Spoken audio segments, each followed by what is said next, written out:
Dear student, once again I welcome you all in my YouTube channel, and this video is basically for class 11th student, and the topic is dimension analysis part 3rd. Already I uploaded 2 video in my YouTube channel. Dimension name is dimension analysis part 1, part 2. Now this is dimension analysis part 3rd. तो कुछ topic रह गए थे cover करने के लिए, उनको मस्ती के साथ हम लोग कवर करेंगे बिल्कुल। बड़ा इंपॉर्टेंट एप्लीकेशन मैंने आपको डायमेंशन एनालिसिस का बताया था। वो एप्लीकेशन था फर्स्ट एप्लीकेशन, और उस पर हमने एक न्यूमेरिकल भी सॉल्व किया था। What are that first application?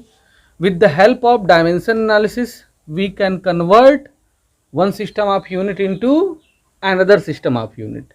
Dimension analysis के हेल्प से एक सिस्टम की यूनिट को दूसरे सिस्टम की यूनिट में हम लोग क्या कर सकते हैं, कन्वर्ट कर सकते हैं। बोलिए, आप लोगों को रिमाइंड आ रही हैं चीज़ें? Please remind that point once again.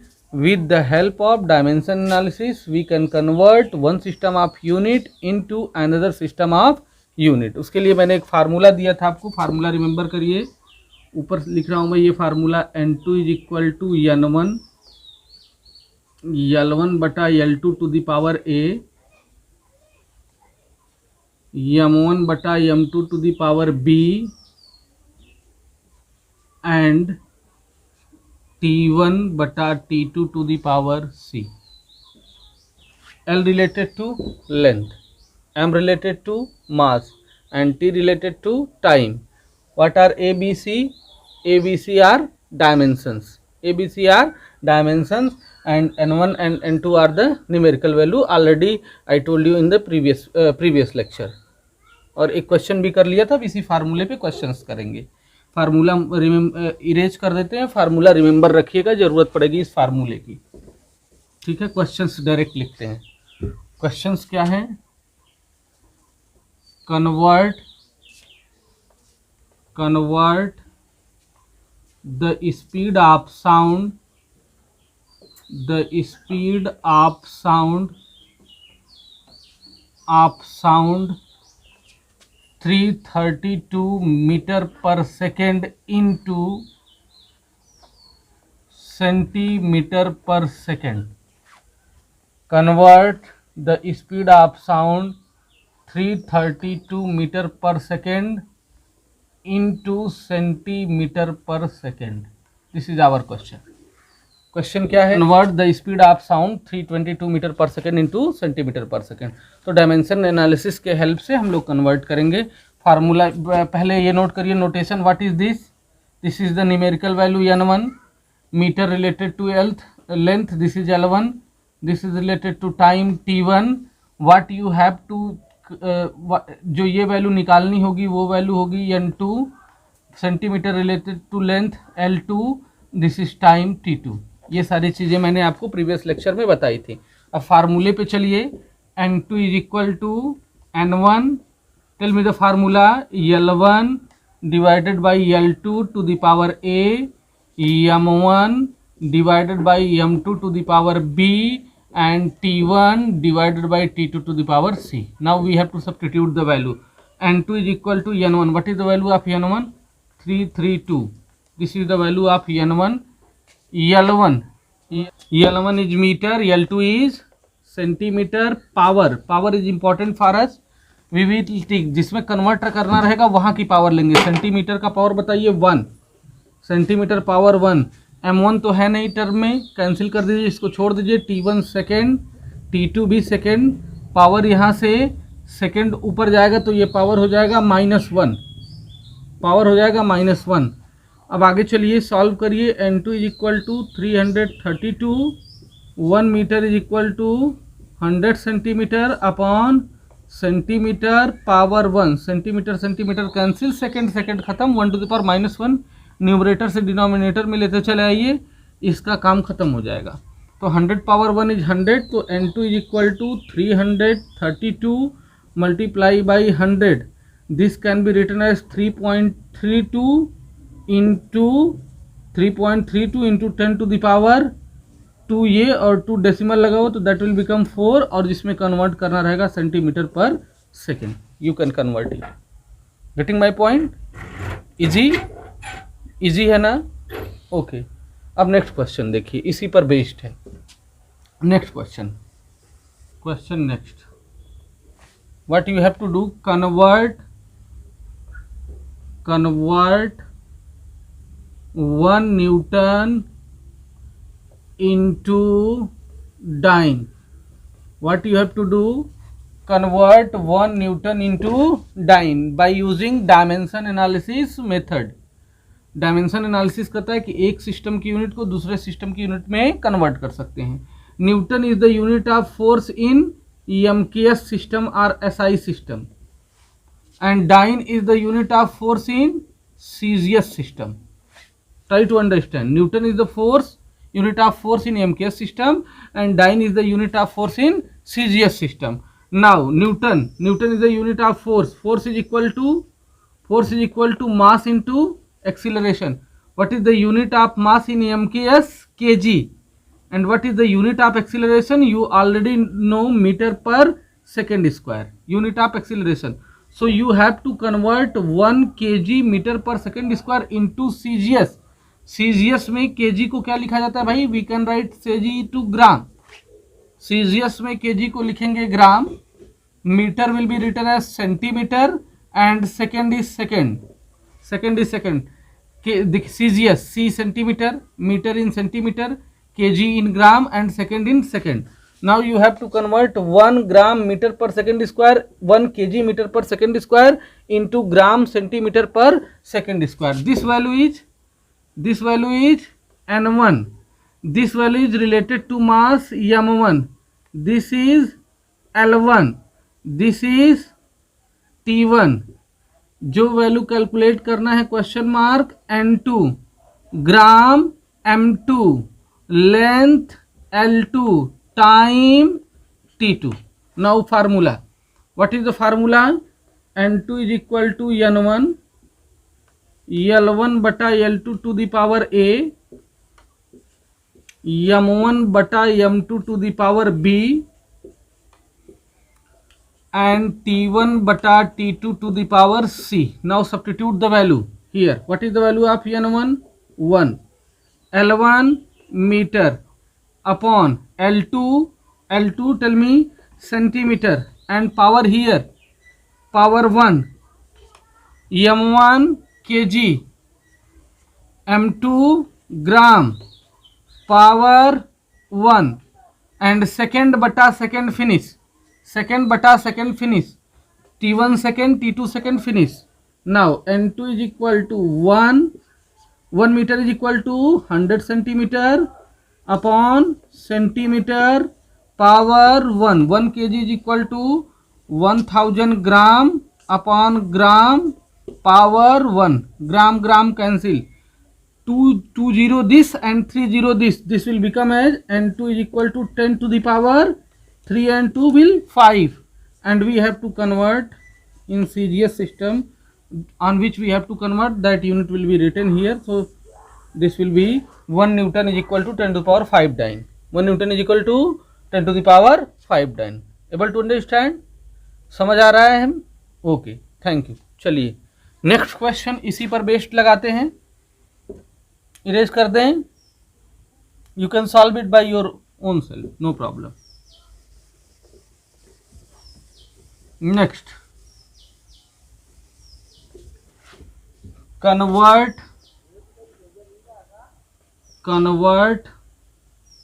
1 joule into erg. 1 joule into erg.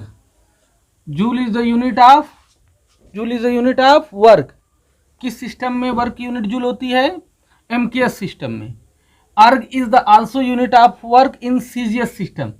This is in MKS system and this is in CGS system.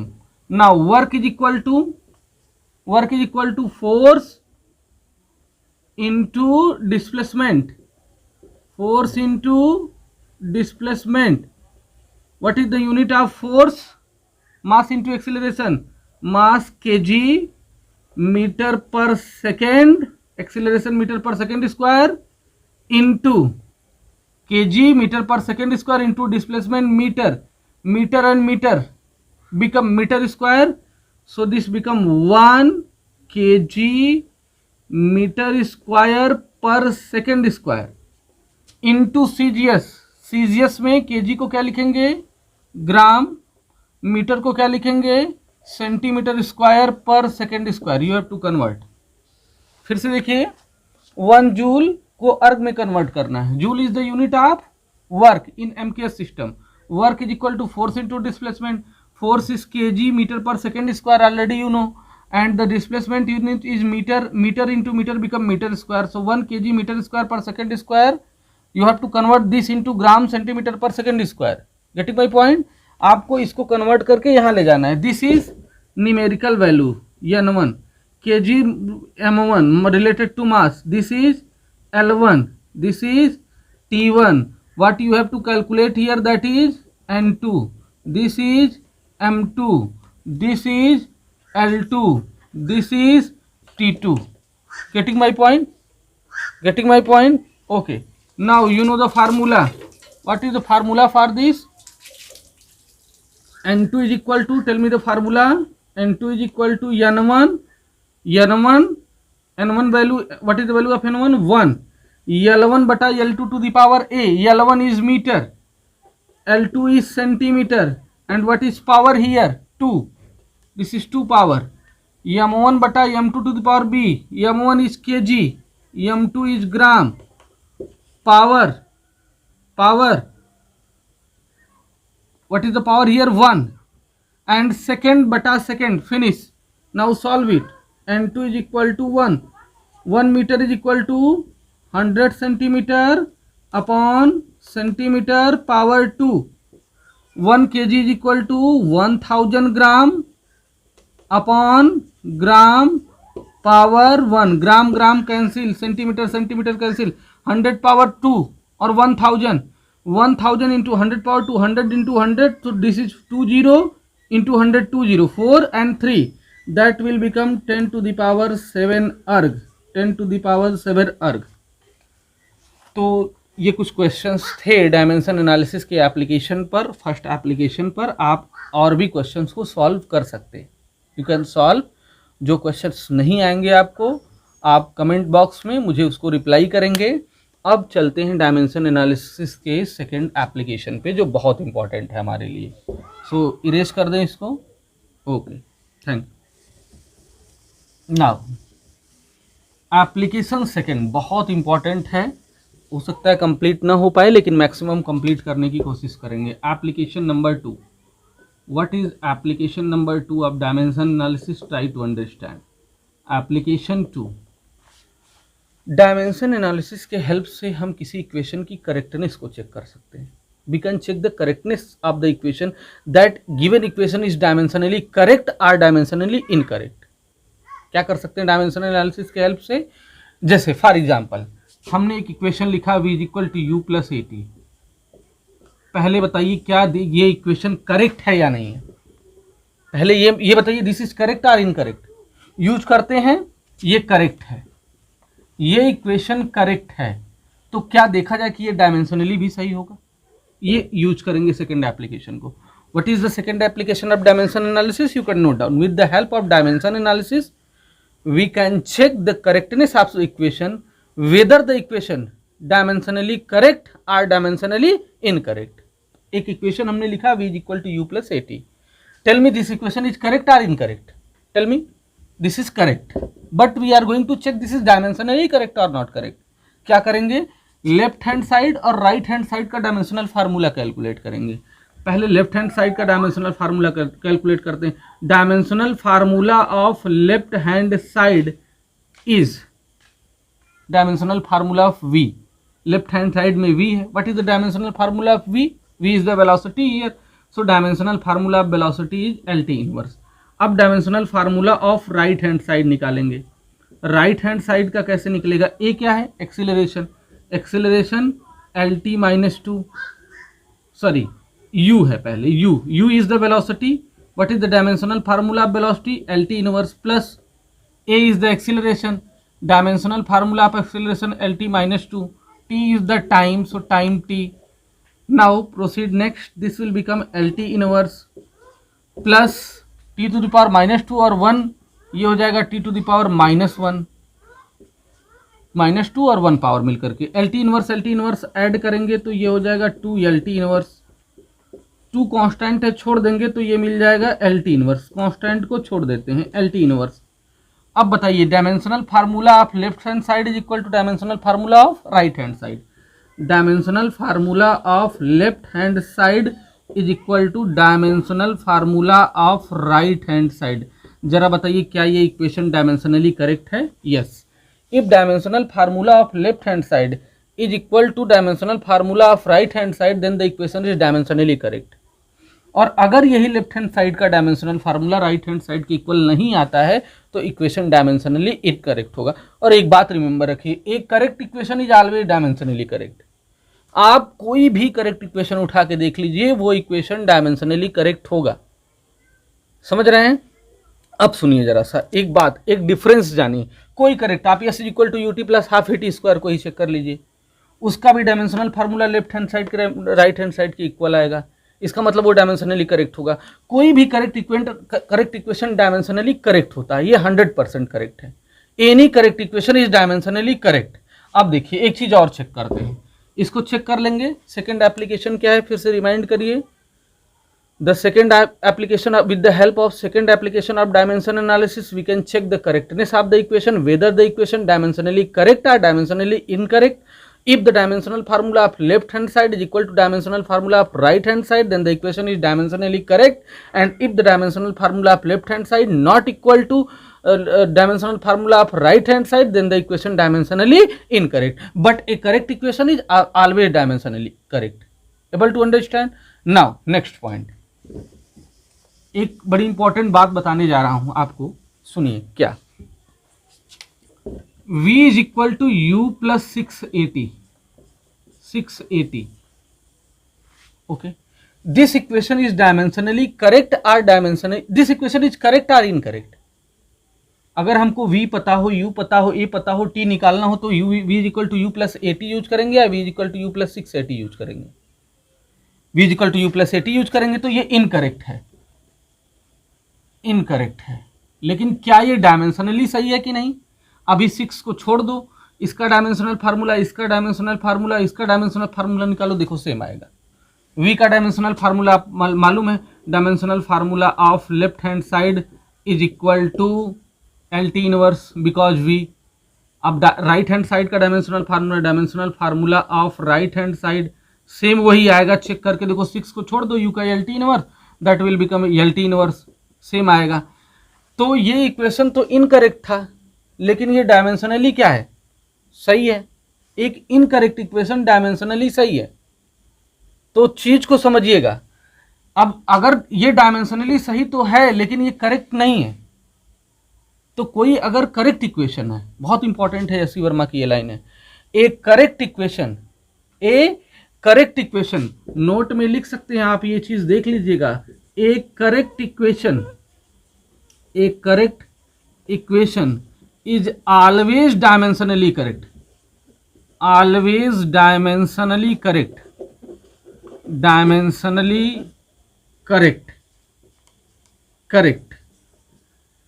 but a dimensionally correct equation but not need to be